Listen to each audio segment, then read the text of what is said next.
তো এই যে আমার হাজব্যান্ড সকালবেলায় ঘুম থেকে উঠছে, উঠে সে শাওয়ার নিয়ে ফ্রেশ ট্রেশ হয়ে রেডি হয়ে সে আবার ঘুমায় পড়ছে। এই হলো অবস্থা আমার হাজব্যান্ডের।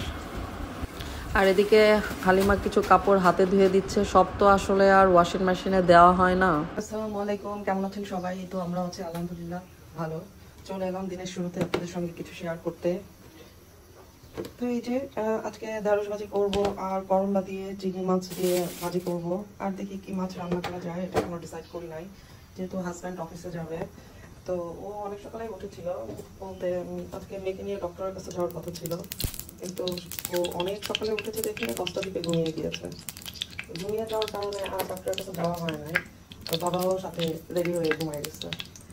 অবস্থা তো আমি এই সুযোগে চলে আসলাম ঝটপট রান্না করতে, যে ডক্টরের কাছে যাওয়া হোক আর না হোক মেয়ের বাবা যেন একটু ভারী খাবার খেয়ে অফিসে যেতে পারে। সেই জন্য ভাত বসিয়ে দিলাম তাড়াতাড়ি, আর ঢেঁড়স ভাজি করি। দেখি ঘুম থেকে উঠতে উঠতে কতটুকু রান্না হয়, যা হবে ওটা দিয়ে খেয়ে বের হয়ে যাবে অফিসে। আজকে আমি একটু পুরি বানাবো। এতদিন শুধু আমার বোন এটা সেটা বানিয়েছে, আপনাদের সঙ্গে ভিডিও শেয়ার করেছি, বাট আমি আসলে একটু অলস প্রকৃতির, এটা হচ্ছে মেইন প্রবলেম। তো যাই হোক, আজকে আমি ভেবেছি যে বেশি করে পুরি বানিয়ে ফ্রোজেন করে রেখে দিব, যাতে বিকেলে একটু ভেজে খাওয়া যায়। তো আমি আসলে পুরি, তারপরে ভেজিটেবল রোল, কাবাব, এগুলো একবারে বেশি করে বানিয়ে ফ্রোজেন করে রেখে দিতাম। তো যাই হোক, অনেকদিন পরেই আসলাম বানাতে।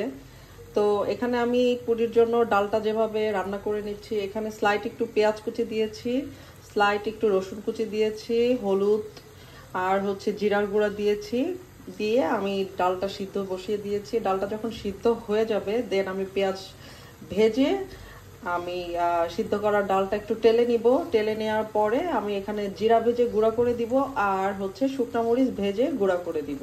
তারপরে একটু ধনেপাতা অ্যাড করে দেন আমি পুরি বানানো স্টার্ট করব। ওকে, তো হতে থাকুক ডালটা।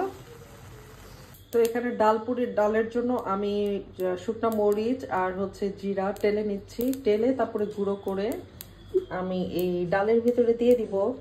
হচ্ছে আজকে রান্না বান্না ডিম দিয়ে বেগুন ভুনা করে ফেলেছি, আর হচ্ছে চিংড়ি দিয়ে করলা ভাজি করেছি, এদিকে ঢেঁড়স ভাজি করেছি। তো ছেলে খেতে বসে গেছে, আমিও ভাত নিয়েছি, এখন খেতে বসবো। তো ঠিক আছে, ভাত টাত খাই, অনেক ক্ষুধা লাগছে। 5টা বাজে, ঠিক আছে, আমরা আজাইরা থেকে লেট করে ভাত খাইতেছি আর কি। তো ভাত খেয়ে তারপরে পুরি বানাবো। তো এখানে আমি জিরা আর মরিচের ফ্লেক্স করে দিয়ে দিয়েছি, আর ধনে পাতাটা ঠিক নামানোর আগ দিয়ে কুচি করে দিব, আর একটু লো হিটে দিয়ে দিয়েছি। আস্তে আস্তে এটা একটু শক্ত হতে থাক, একদম শুকনা হয়ে যাবে। ঠিক আছে, আমি এখন আমার পুরির জন্য ডোটা রেডি করে নেই আটা দিয়ে। আমি এখন পুরির জন্য ডোটা রেডি করে নিব। এখানে নিয়েছি পরিমাণ মতো ময়দা, চিনি আর লবণ টেস্টের জন্য, আর এখানে কালো জিরা অ্যাড করে দিয়েছি। এখন আমি ভালোভাবে মিক্স আপ করে নিব, তারপরে তেল দিয়ে ভালোভাবে মাখিয়ে নিব। তো এই যে আমার ডোটা রেডি হয়ে গেছে, এখন আমি পুরির জন্য রেডি করে নিচ্ছি। তো আমি এখন পুরটা এখানে পুরি বানানোর জন্য যে পুরটা বানিয়ে রেখেছি ডালের, এখন ডালের পুরটা দিয়ে দিব।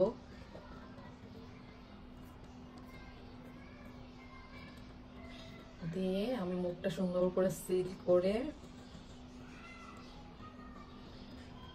দেন এখন আমি বেলে নিব। অনেকদিন পরেই পুরি বানাতে বসলাম, জানি না কেমন হবে। যাই হোক, এটা আসলে তেল দিয়ে বললে ভালো হয়, কিন্তু আসলে আমরা তো প্রফেশনাল না, তেল দিয়ে বলতে গেলে পাকা তারা হয়ে যাবে। এই জন্য আমি স্লাইড মানে হালকা হালকা একটু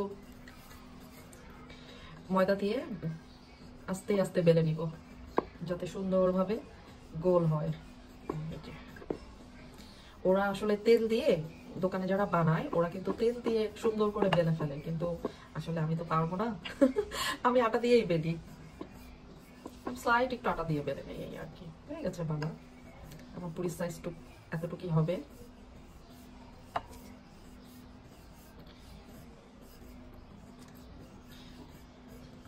তো এভাবেই আমি প্রত্যেকটা পুরি বেলে নিব। এই যে হয়ে গেছে, আমি এভাবে পুরগুলো রেডি করে ফেলি আগে, আমার জন্য ইজি হবে তাহলে বানাতে। পুরিগুলি বানিয়ে এপিট ওপিট ছাকা দিয়ে রেখে দিচ্ছি। তাহলে হবে কি ফ্রোজেন করে রাখলে গায়ে গায়ে লাগবে না। তো যেহেতু এতগুলো পুরি তো আর একসাথে খেয়ে ফেলা সম্ভব না, সেই জন্য এপিট ওপিট শেকে আমি ফ্রোজেন করে রেখে দিব, তারপরে যখন খেতে ইচ্ছে করবে তখন তেলে ভেজে খেয়ে ফেলবো। এই তো এই যে এদিকে করে রাখছি। প্রথম শাড়িগুলো একটু ছোট ছোট হয়েছে, এগুলো এক্সাক্ট মানে পারফেক্ট হয়েছে আর কি। এই যে আমার সব পুরিগুলো এপিট ওপিট সব ভেজে নিয়েছি, যেহেতু ফ্রিজে আমি ফ্রোজেন করে রাখবো সেই জন্য, তা না হলে তো লেগে যাবে। আর এখানে কিছু রেখে দিয়েছি, এগুলো এখন ভেজে আমরা খাবো। বিসমিল্লাহ বলে একটা দিয়ে দেখি কি অবস্থা হয়, অনেকদিন পরে যেহেতু বানাইলাম। তো বিসমিল্লাহ।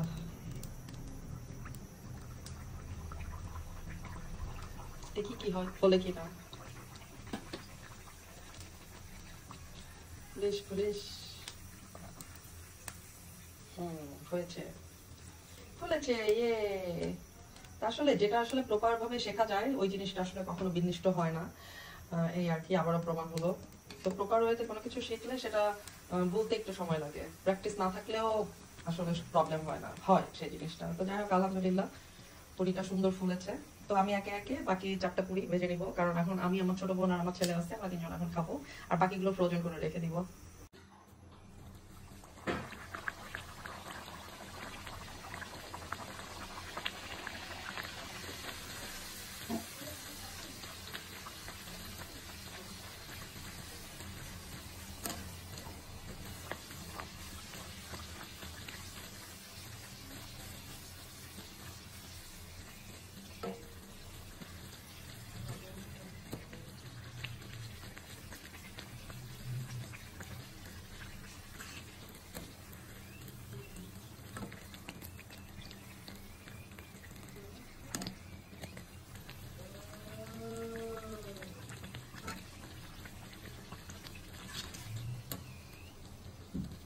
তো কমপ্লিট পুরি বানানো।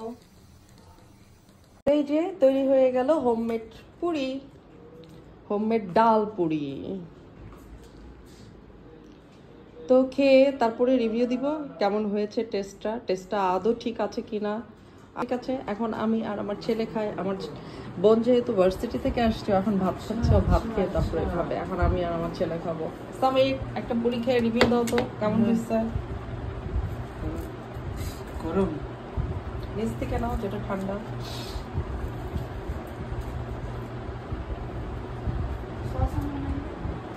সস ওই যে সামনে। একটা ব্যক্তি কেমন হয়েছে? গুড। তাই সত্যি? ওকে ঠিক আছে, এখন আমি একটু খেয়ে দেখি কেমন হয়েছে। এই যে আমার হাজবেন্ড একটু আগে অফিস থেকে আসলো, এখন বলতেছে সেমাই খাবে। তো এই যে সেমাই ঘি দিয়ে ভেজে নিচ্ছি, দেন দুধ সেমাই রান্না করব। এখানে দুধ জাল করে নিচ্ছি, আর ওদিকে পুরি ভেজে দিয়েছি তাকে, পুরি খাচ্ছে এই আর কি। তো যাই হোক, আমার জামাইয়ের মানে রাত হলেই তার অফিস থেকে বাসায় এসে তার এটা সেটা খাইতে ইচ্ছা করে আর কি। রাত বাজে প্রায় 11:30, এখন সে সেমাই খাবে। ঠিক আছে, সেমাই তাহলে রান্না করি। তো এই যে সেমাই রান্না শেষ, আমরা হাজব্যান্ড ওয়াইফ সেমাই নিয়ে বসে গেছি খেতে। আর এই ছিল আজকে সারাদিনের টুকটাক ভিডিও শেয়ার আপনাদের সঙ্গে। তো সবাই ভালো থাকবেন, আর আমাদের পেজ আর চ্যানেলটি সাপোর্ট করবেন, কমেন্ট শেয়ার করবেন। তো আজকের মতো ব্লগটি এখানেই শেষ করছি। আল্লাহ হাফেজ।